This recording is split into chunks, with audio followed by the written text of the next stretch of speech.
जैसे कहते हैं ना, कोई अच्छा मिले ना मिले, धन मिलने से कोई भाग्यशाली नहीं होता, सत्ता मिलने से कोई भाग्यशाली नहीं होता, वैभव मिलने से कोई भाग्यशाली नहीं होता। महाराज,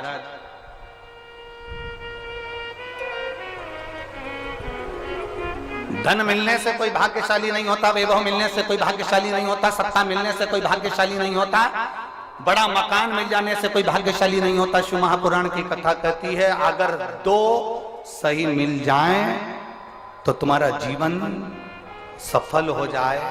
एक गुरु सही मिल जाए और दूसरी घरवाली सही मिल जाए तो तुम्हारी जिंदगी स्वर्ग। दो सही मिलना चाहिए। धन मिलने से कोई भाग्यशाली नहीं होता, वैभव मिलने से कोई भाग्यशाली नहीं होता, सत्ता मिलने से कोई भाग्यशाली नहीं होता, बड़ी मकान बड़ी गाड़ी मिलने से कोई भाग्यशाली नहीं होता। दुनिया का सबसे भाग्यशाली व्यक्ति वो होता है जिसको दो ठीक मिल गए, दो अच्छे मिल गए। एक गुरु अच्छा मिल जाए, दूसरी जम के बोलो घरवाली अच्छी मिले। गुरु अच्छा मिलेगा तो तुम्हें स्वर्ग की सीढ़ी चढ़ा देगा, और घरवाली अच्छी मिलेगी तो घर को स्वर्ग बना देगी।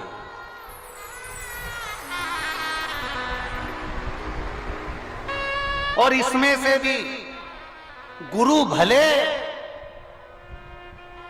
पीछे रह जा, पर जगदम्बा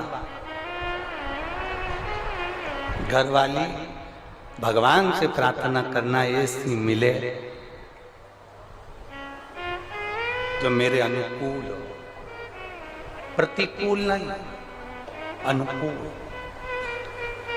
एक पति की पत्नी अनुकूल नहीं थी, प्रतिकूल थी। पति उससे कहता था आलू की सब्जी बना ले, वो बैंगन की बनाती थी। पति उससे कहता है तू पीली साड़ी पहनना, वो नीली पहनती थी। पति इतनी प्रतिकूल, अनुकूल थी नहीं, बिल्कुल उल्टा चलती थी, बिल्कुल उल्टा। एक दिन पति को बड़ा दुख हुआ और पति ने अपने गुरुजी से कहा, गुरुदेव 16 श्राद्ध का समय आ रहा है, श्राद्ध पक्ष आ रहा है, गुरुदेव मेरे पिताजी का श्राद्ध आ रहा है। मैं अपनी पत्नी को बोलता हूं पर वो श्राद्ध नहीं करने देती है क्योंकि उल्टा चलती है, मैं क्या करूं? गुरुजी ने कहा एक काम कर, अभी तक वो उल्टा चलती थी, अब की बार तू उल्टा चल। उसने कहा गुरुजी उल्टा कैसे चलूं? तो वो तुरंत गुरुजी ने कहा कि एक काम कर, तू ऐसा कर कि आज घर जाकर बोलना अपनी पत्नी से, सुनो पिताजी का श्राद्ध है पर अपन श्राद्ध नहीं करेंगे। अभी तक बोलती थी करेंगे, अब बोलना नहीं करेंगे। उसने कहा ठीक है ऐसा बोल दूंगा। और उसने जाकर तुरंत कहा सुनो पिताजी का श्राद्ध है, अपन नहीं करेंगे। पत्नी तुरंत चिल्ला के बोली क्यों नहीं करेंगे? तुम्हारा बाप तुम्हारा पिता और तुम ही उनका श्राद्ध भी कर रहे, जरूर करेंगे। अब पति ने मन में सोचा गुरुजी तो गुरुजी है, कितना बड़ा ज्ञान दे दिया भाई, कितना बड़ा। और गुरुजी ने कहा था जो जो तुझे करवाना है उसके लिए उल्टा चलना। इतने में इसने कहा सुनो श्राद्ध करेंगे तुम कह रही हो तो, पर पंडित को भोजन नहीं कराएंगे। इतने में पत्नी जूड़ा बांधती बांधती बोली क्यों नहीं कराएंगे? इतनी सारी प्रॉपर्टी का छाती पे बांध के ले जाओगे, 100 बामन को जिमाएंगे जा। पति ने सोचा आज तक एक नहीं जिमाया और आज 100 बामन जिमा रही है। पति ने कहा ब्राह्मण को जिमा देंगे तेरे कहने पर दक्षिणा नहीं देंगे। कैसे नहीं दोगे? सबको सोने की अंगूठी देंगे। पति बड़ा पैसा।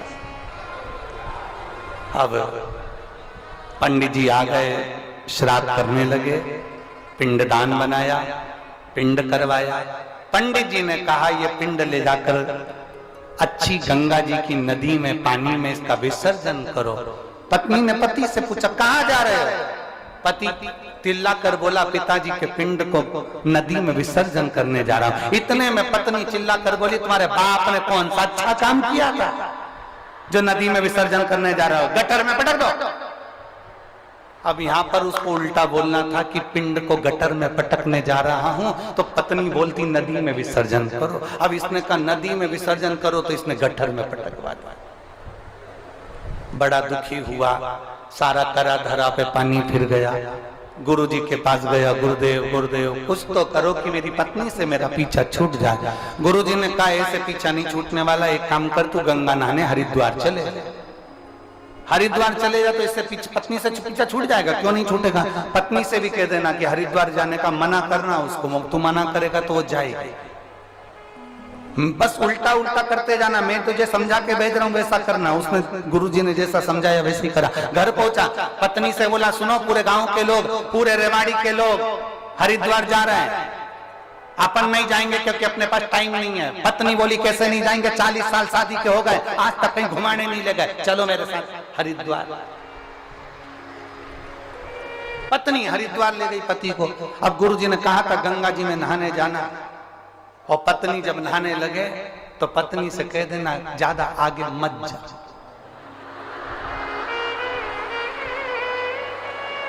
बस इतना ध्यान रखना। और पत्नी जैसी गंगा जी में उतरी और पति ने चिल्ला कर कहा आगे मत जाना। पत्नी बोली जाऊंगी जा। और जो आगे गई और पानी में बह गई। इसने जेब में से नारियल निकाला, गंगा मैया ले जा, गंगा मैया ले जा, गंगा मैया ले जा। इतने में गुरुजी भी समझदार थे। गुरुजी को मालूम है कि पत्नी बहुत तेज है, गंगा जी में चेन पड़ी रहती है, चेन को पकड़ लेगी, और पत्नी ने चेन पकड़ ली। अब इसने नारियल वापिस जेब में रख लिया, ये तो बच गई।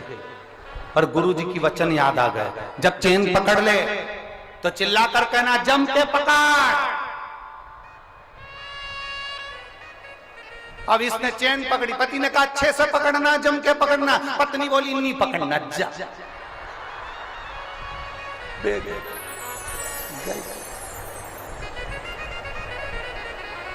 हरिद्वार में बही, बंगाल में निकली। कहीं कहीं की ऐसा हो उल्टी चलती है। तो यहाँ शास्त्र कह रहा है कि बहुत सारा धन होने से कोई भाग्यशाली नहीं होता, बहुत सारी सत्ता होने से कोई भाग्यशाली नहीं होता, बहुत सारा वैभव होने से कोई भाग्यशाली नहीं होता। शिव महापुराण की कथा कहती है गुरु और एक घर वाली अगर अच्छी मिल जाए तो समझ लो गुरु तुम्हें स्वर्ग की सीढ़ी चढ़ा देता है और घर वाली घर को स्वर्ग बना देती है। ऐसा प्रभु की प्रीत बड़ी है।